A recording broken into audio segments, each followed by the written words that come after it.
ver que tu presencia sea descendiendo sobre este lugar.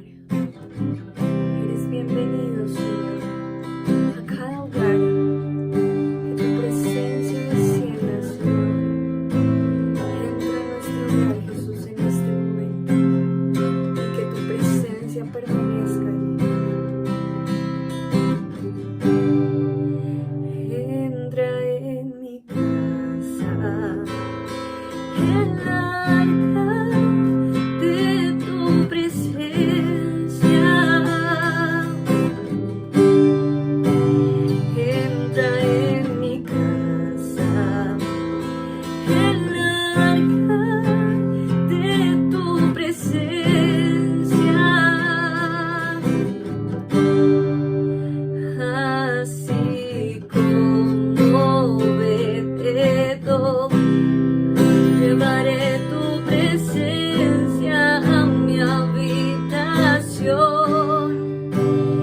Así como Obed-Edom, llevaré tu presencia a mi habitación. No me moveré y aquí me quedaré. Tu presencia guardaré. No me moveré y aquí me quedaré. Tu presencia guardaré. Una vez más, entra en mi casa. Entra en mi casa. El arca de tu presencia.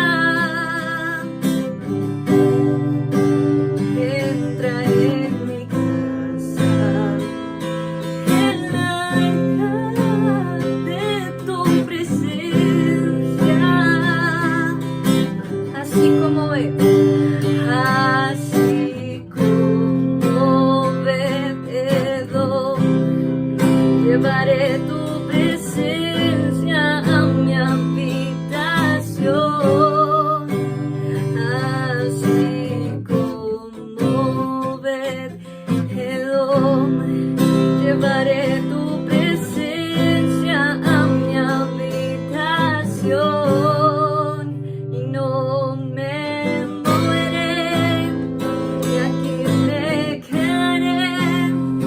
Tu presencia guardaré. No me moveré y aquí me quedaré. Tu presencia guardaré. Y en mi casa habita el arca de tu presencia. Tu presencia. Tú has puesto en mis manos el peso de tu gloria. De tu gloria. Declárale una vez más en mi casa. Y en mi casa habita el arca de tu presencia. De tu presencia. Tú has puesto en mis manos el peso de tu gloria. De tu gloria. No me moveré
presencia, Rey. Gracias porque eres fiel, Señor.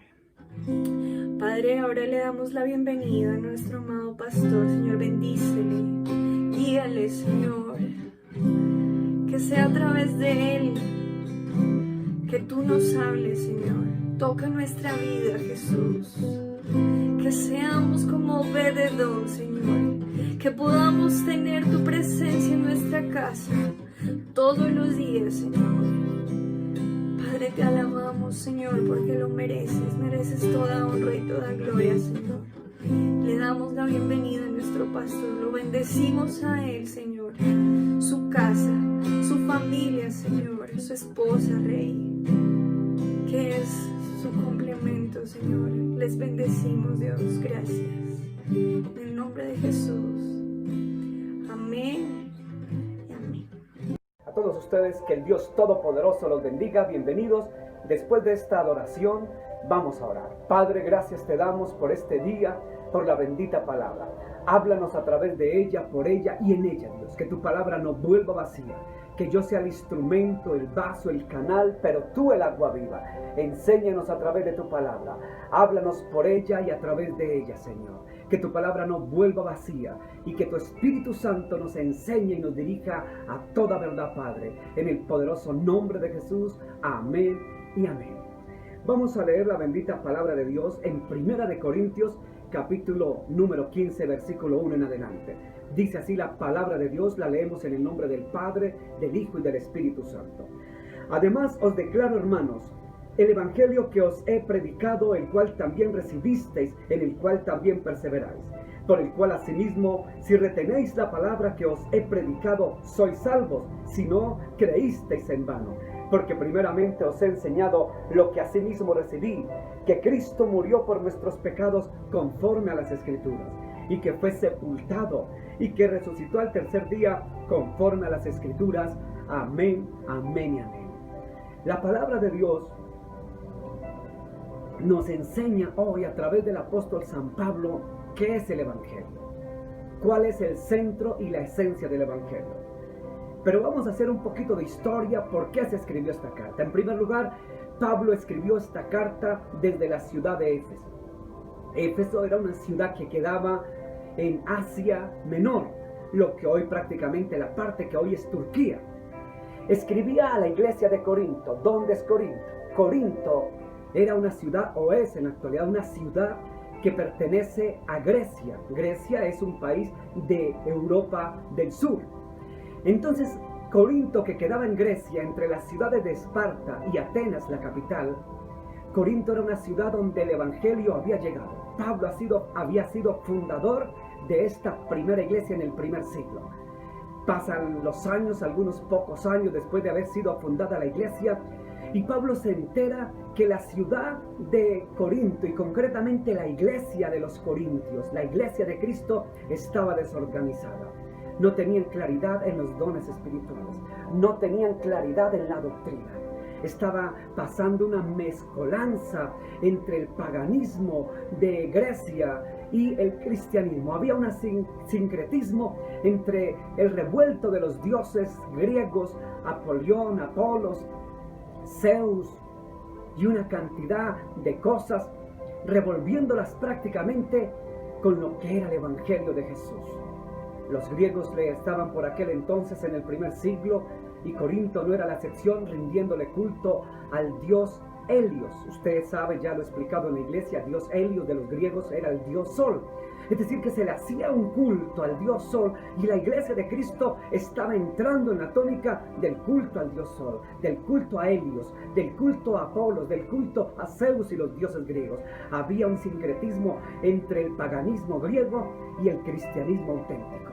Había un desorden donde también se practicaba la inmoralidad sexual que practicaban los griegos. La iglesia cristiana de este siglo, del año 55 aproximadamente, que fue cuando se escribió esta carta desde Éfeso, Pablo la escribe para quedar y dejar claro qué es el Evangelio. Y mire lo que dice Pablo. Dice, en primer lugar, les enseña, por el versículo 2, por el cual asimismo si retenéis la palabra que os he predicado sois salvos, si no creísteis en vano. Lo primero que le dice Pablo a la iglesia es que tienen que retener la doctrina que él les había enseñado. La doctrina sana, la sana doctrina de la palabra de Dios. Entonces más adelante en el contexto le dice en qué consistía y qué era el evangelio. Pero fíjese que lo primero que habla es de retener la sana doctrina, retener lo que habían aprendido. Vaya usted a Tito, leámoslo de la versión, de esta versión. Vamos a leerlo de la versión Reina Valera, capítulo 1, versículo 9 de Tito. Dice así: retenedor, verso 9, retenedor de la palabra fiel, tal como ha sido enseñada, para que también pueda acertar con sana enseñanza y convencer a los que contradicen. La sana doctrina, dice otras versiones bíblicas, la sana palabra, retener la sana doctrina. Los corintios no estaban reteniendo la sana doctrina, no tenían clara la doctrina, no tenían clara las enseñanzas de Pablo, no tenían clara el evangelio. Por eso Pablo les enfatiza y les dice ¿qué es el evangelio? Vaya al versículo número 3, dice así: porque primeramente os he enseñado que asimismo que Cristo, lo que recibí, que Cristo murió por nuestros pecados conforme a las Escrituras. Cristo murió por nuestros pecados conforme a las Escrituras. Pablo dejaba claro que Cristo había muerto por nuestros pecados. Eso quería decirle Pablo, conforme a lo que está escrito. Ahora sí vamos a leerlo de la versión Dios habla hoy. Dios habla hoy. Dice, Juan capítulo 2, verso 2, dice así: Jesucristo se ofreció en sacrificio para que nuestros pecados sean perdonados, y no solo los nuestros, sino los de todo el mundo, dice esta versión Dios habla hoy. Cristo murió por nuestros pecados. Pablo les deja a los corintios claro que Cristo había muerto por nuestros pecados. Lo mismo que dice Juan allá en el capítulo 2, versículo 2. Cristo murió por nuestros pecados. Dejó claro lo mismo que Mateo capítulo 37. Vamos entonces a Mateo capítulo 37, verso 35. Mire lo que dice la palabra. Cuando le hubieron crucificado, repartieron entre sí sus vestidos, echando suertes para que se cumpliese lo dicho por el profeta. Partieron entre sí mis vestidos y sobre mi ropa echaron suertes. ¿Qué quiere decir esto?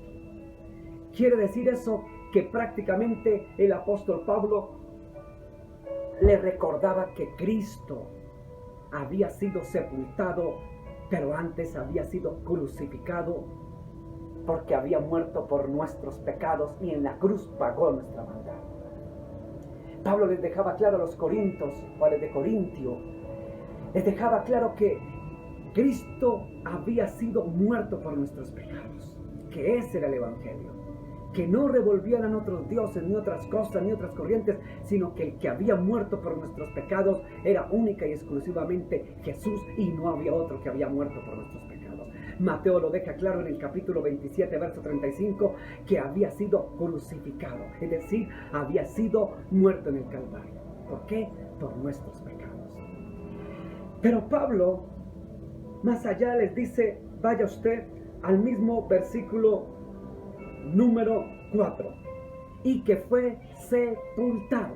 Escuchen, fue sepultado y que resucitó al tercer día según las Escrituras. Pero antes de resucitar, fue sepultado. Fíjese que Pablo le dice, Cristo murió por nuestros pecados y fue sepultado. Vaya a Mateo, capítulo 27 otra vez, donde estábamos antes.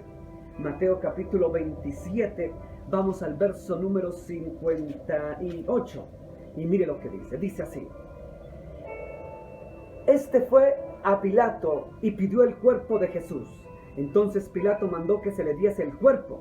Y tomando José el cuerpo, habla de José de Arimatea, tomando José el cuerpo, lo envolvió en una sábana limpia y lo puso en su sepulcro nuevo que había labrado en la peña, y después de hacer rodar una gran piedra a la entrada del sepulcro se fue. ¿De qué está hablando aquí?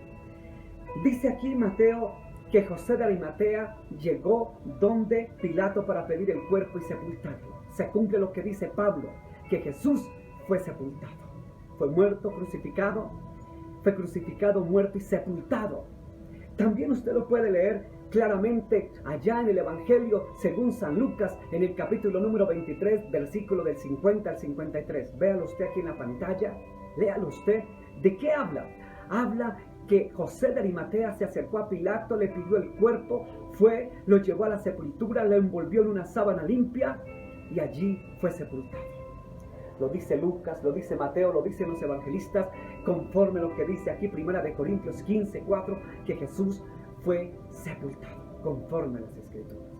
Pablo le recordaba a la iglesia de Corinto que Jesús había muerto por sus pecados, pero que Él había sido sepultado, pero lo más sorprendente es lo que dice después. Dice, verso 4, y que fue sepultado, y que resucitó al tercer día, conforme a las Escrituras. Ya lo había profetizado, usted ya conoce aquel salmo, el Salmo 16, y allá en Oseas capítulo 8, capítulo 6, también los salmos y el profeta Oseas, y también el Salmos hablaba de que Mesías resucitaría al tercer día, conforme a las Escrituras, dijo Pablo.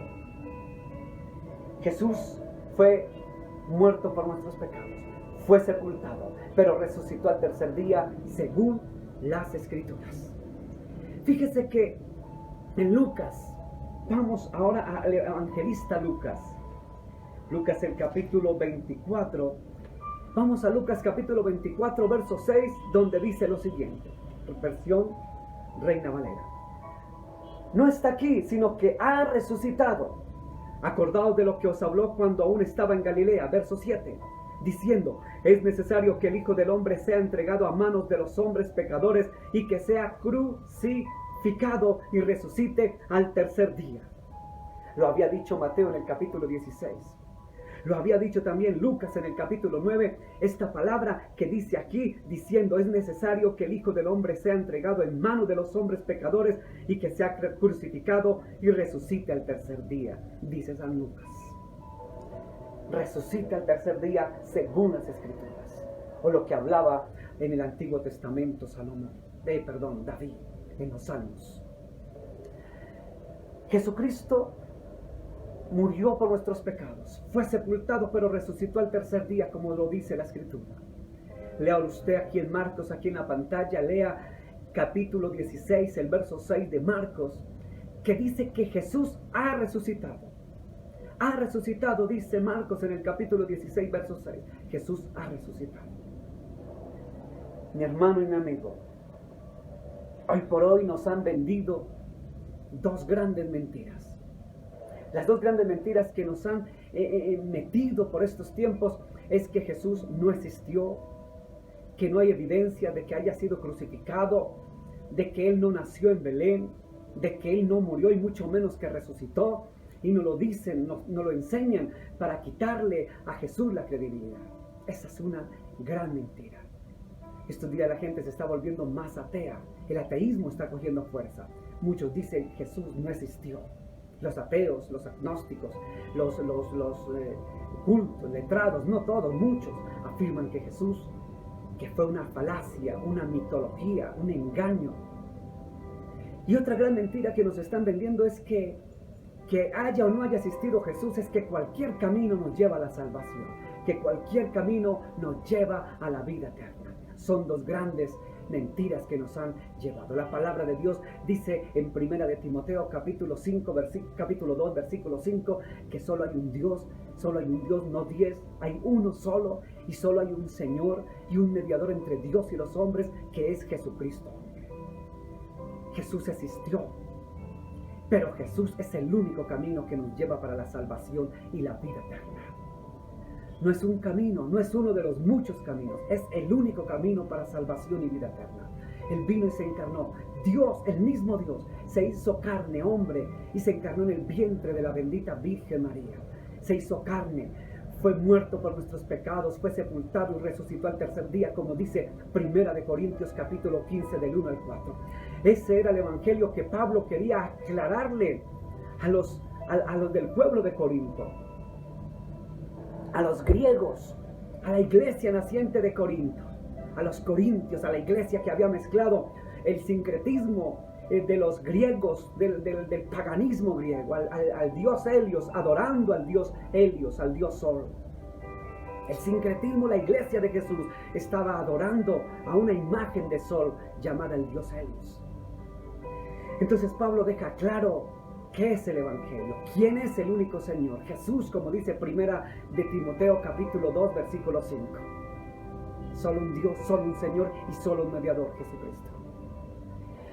Esa gran mentira de que cualquier camino nos lleva a la salvación, y esa gran mentira de que Jesús no es una realidad, que es un cuento religioso, mitológico. Por eso quiero decirle hoy, en este día, lo que vamos a ver, por ejemplo, lo que algunos historiadores, escuchen, historiadores, voy a hablar de Tácito. Tácito o Cornelio Tácito, que existió del 55 al 112, 113 después de Cristo, 118 más o menos después de Cristo, dice que este hombre era un gran político e historiador romano. Este gran historiador romano habló allí en el libro 15, en el capítulo 44, en sus escritos de los anales, habla de Pilato, habla de los cristianos, habla de los primeros cristianos. Y fíjese lo que él dice en uno de los escritos, dice así, saca un resumen más o menos, dice: en consecuencia, para deshacerse de los rumores, Nerón culpó e infligió las torturas más exquisitas a una clase odiada por sus abominaciones, quienes eran llamados cristianos, por el populacho, Cristo, de quien el nombre tuvo su origen. Sufrió la pena máxima durante el reinado de Tiberio a manos de nuestro procurador Poncio Pilato. En consecuencia, el arresto se hizo en primer lugar a quienes se declararon culpables. A continuación, por su información, una inmensa multitud fue condenada, no tanto por el delito de incendiar de la ciudad, como por el odio contra la humanidad. Esto es un escrito del gran historiador y político romano Cornelio Tácito. Son escritos de historiadores serios del primer siglo. Pero no solamente vamos a citar a Tácito, vamos a citar, por ejemplo, a Suetonio. ¿Quién es Suetonio? Suetonio también es un gran historiador romano que estuvo del 66, 67 después de Cristo hasta el 128, más o menos 123 después de Cristo. Es decir, en el primer siglo entrando al segundo siglo. Este historiador Suetonio hace referencia a los primeros cristianos y a una posible referencia a su fundador en la obra, una obra muy buena, que se llama Vida de los 12 Césares. Ojalá usted pueda corroborarlo. El pasaje Nero 16 se refiere a una serie de decisiones de Nerón para el orden público, uno de los cuales es el castigo de los cristianos. Estos castigos son generalmente datados alrededor del año 64, el año del gran incendio de Roma. En este pasaje de Suetonio describe el cristianismo como una superstición. Fíjese que este historiador romano Suetonio hablaba de que estos eran unos supersticiosos, hablaba este historiador, hablando de los cristianos y haciendo referencia al incendio de Roma. ¿Qué pasó? El incendio de Roma fue en el año 64 después de Cristo. ¿Quién mandó incendiar la ciudad? Nerón, ya les he hablado en la iglesia. Nerón fue un perverso, mandó matar a la mamá, hizo que se incendiara Roma y echarle la culpa a los cristianos para poder hacer con ellos, martirizarlos y perseguirlos. Este Nerón fue un perverso. Entonces, el historiador Suetonio habla del incendio de Roma. Pero vamos a ver a otro gran escritor del primer siglo. Voy a hablar de Plinio el Joven. ¿Quién es Plinio el Joven? Plinio el Joven fue abogado, escritor, científico romano, escritor, escuche. Este Plinio el Joven, que usted lo lee a través de la historia, le escribe una carta al emperador Trajano.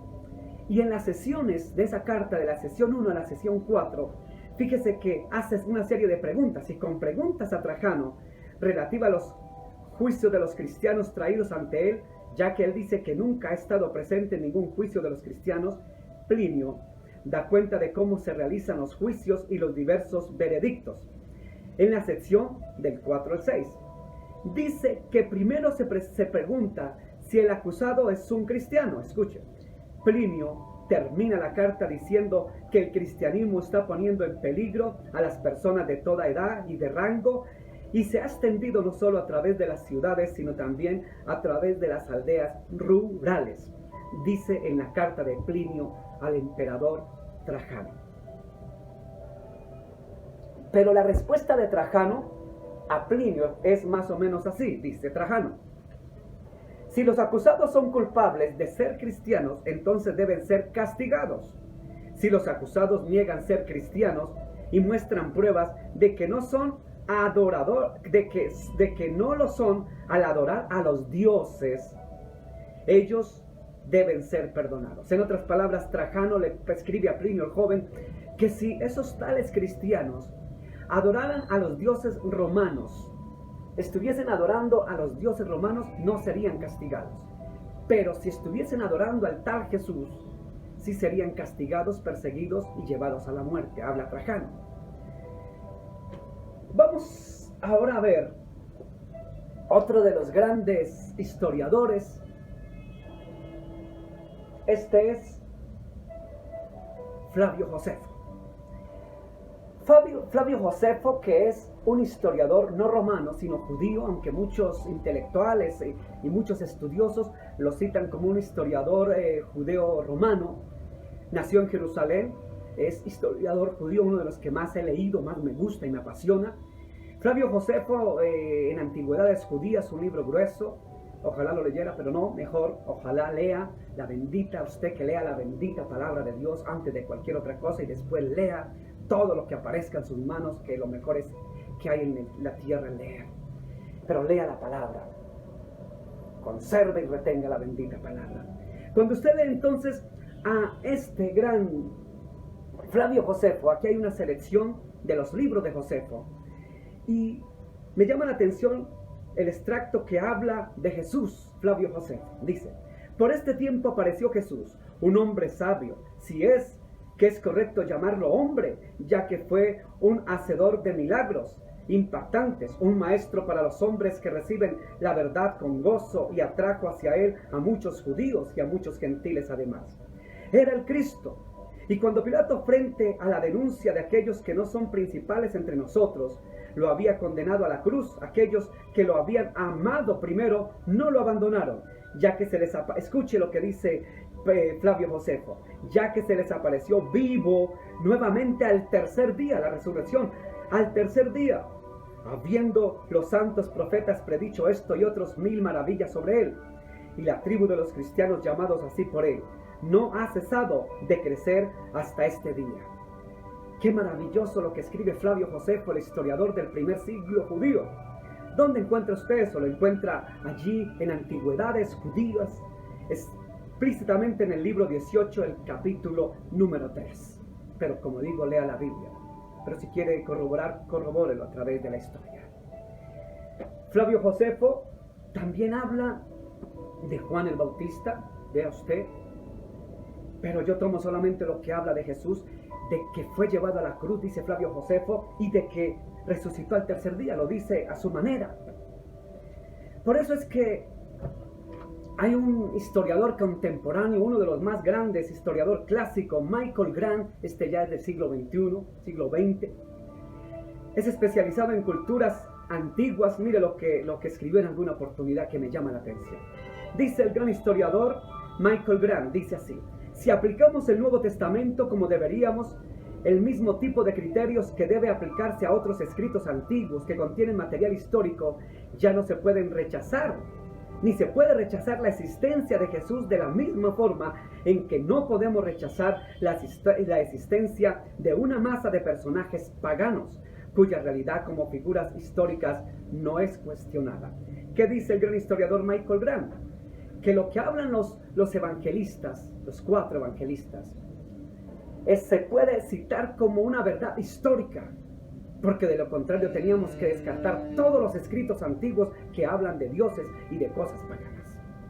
Sabiduría del gran historiador Grant. Mi amigo, pero no solamente la historia nos habla. ¿Qué dice la arqueología? Este informe lo saqué del día 20 de enero del 2020, hace unos días. Dice: arqueólogos de Israel encuentran una inscripción de 1500 años de antigüedad que dice que Cristo, nacido de María. Dice así: arqueólogos israelíes hallaron una inscripción griega dedicada a Jesús de 1500 años de antigüedad. La inscripción, escrita en griego, fue hallada mientras excavaban en el pueblo de Epta-Yivá.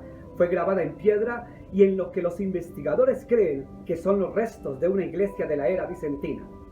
Dice así la inscripción: Cristo, nacido de María.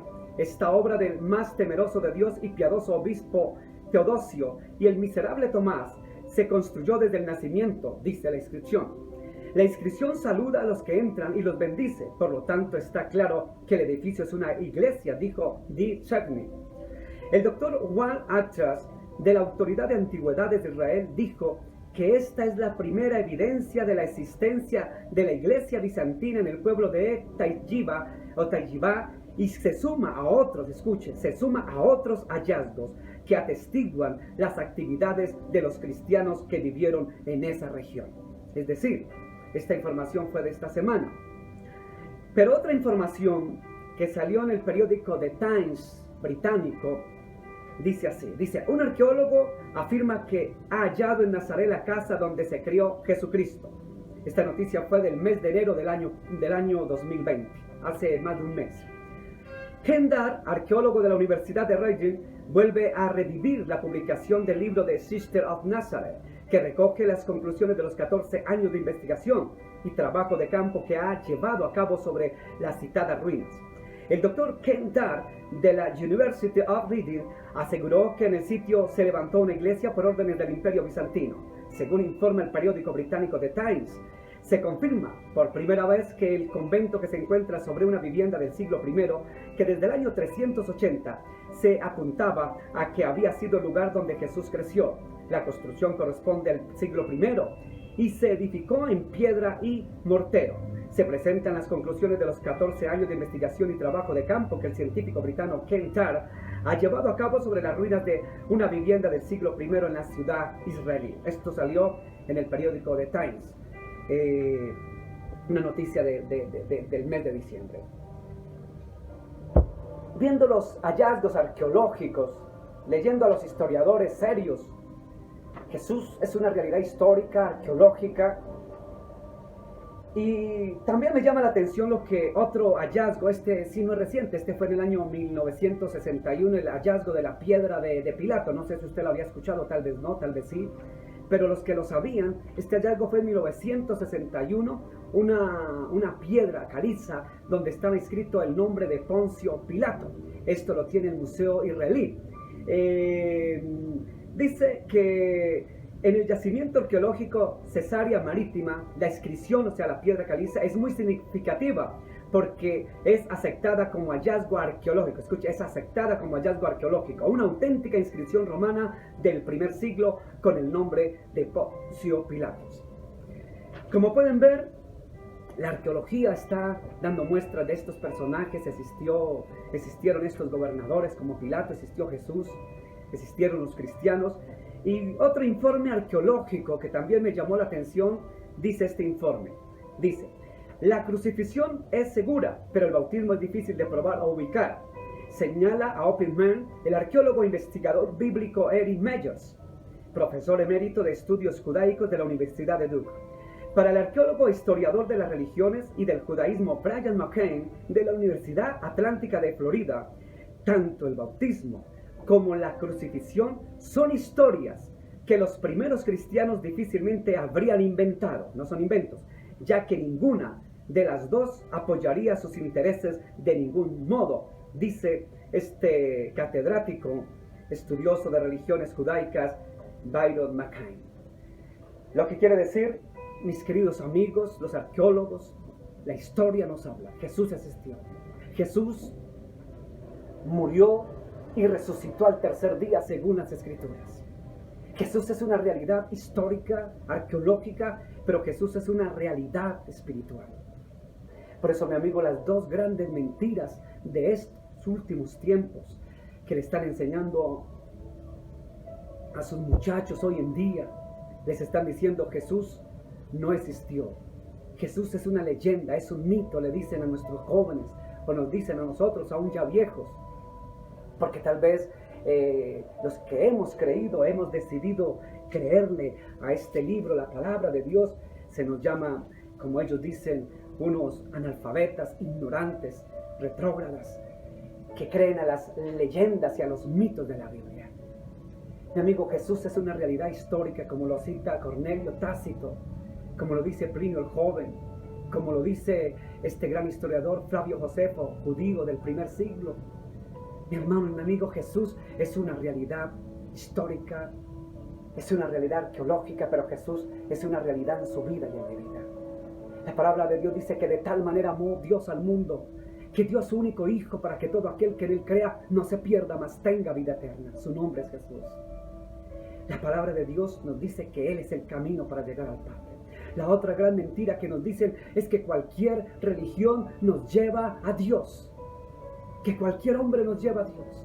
La palabra de Dios nos dice en 1 de Timoteo capítulo 2 verso 5 que no hay sino un Dios, solo hay un Dios y un Señor y un solo mediador entre Dios y los hombres, Jesucristo hombre. Léalo usted en su pantalla, Jesucristo hombre. Solo hay un camino, yo soy el camino, la verdad y la vida, y nadie va al Padre sino por mí, por Jesús, Yeshua, Yahshua, Yeshua, en arameo, en griego, en hebreo, en español, en inglés, Jesus. Jesús es el único camino que nos lleva al Padre. Jesús es una verdad histórica, pero es una verdad espiritual.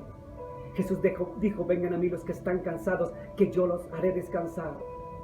Abran la puerta de su corazón, yo estoy a la puerta y llamo, y si alguno oye mi voz y abre la puerta, yo entraré a él, cenaré con él y él conmigo. Jesús es el camino, la verdad y la vida.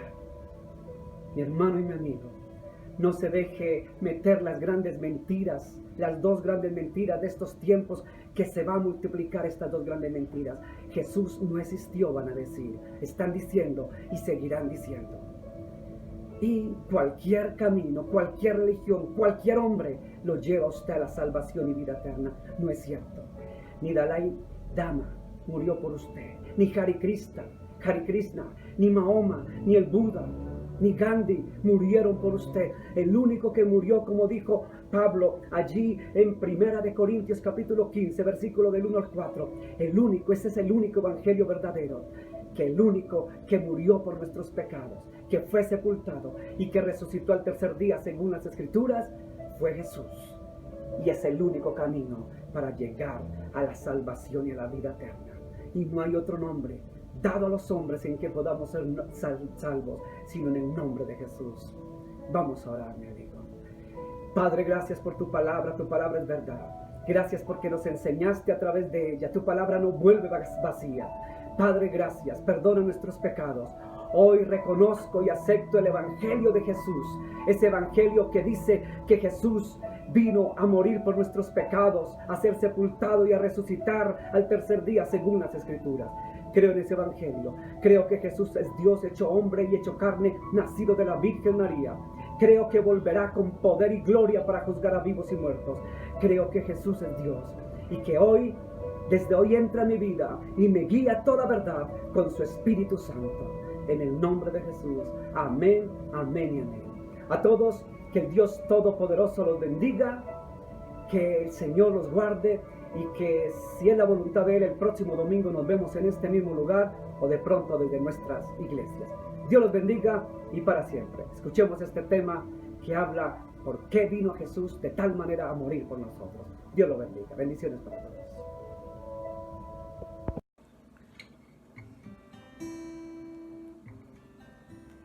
De tal manera me amó, que su vida no escatimó,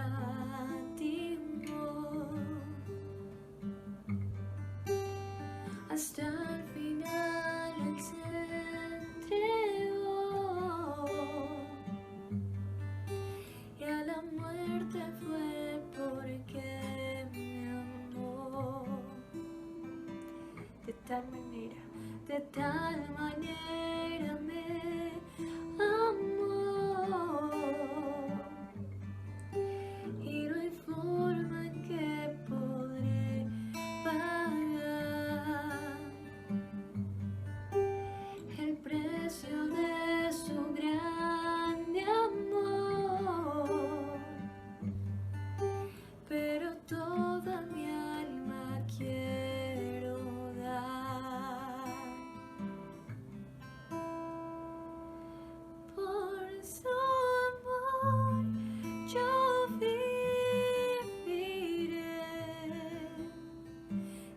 su amor yo cantaré,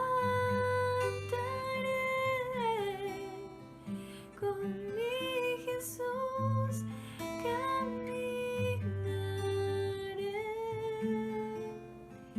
porque Él me amó a mí. Por su amor yo viviré, de su amor yo cantaré, con mi Jesús caminaré,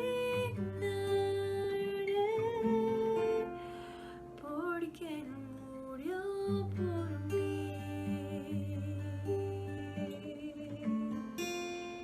Le seguiré.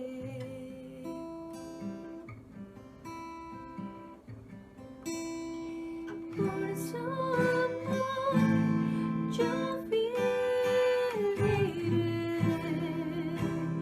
de su amor yo cantaré, con mi Jesús caminaré, porque me amó a mí. Por su amor yo viviré, de su amor yo cantaré,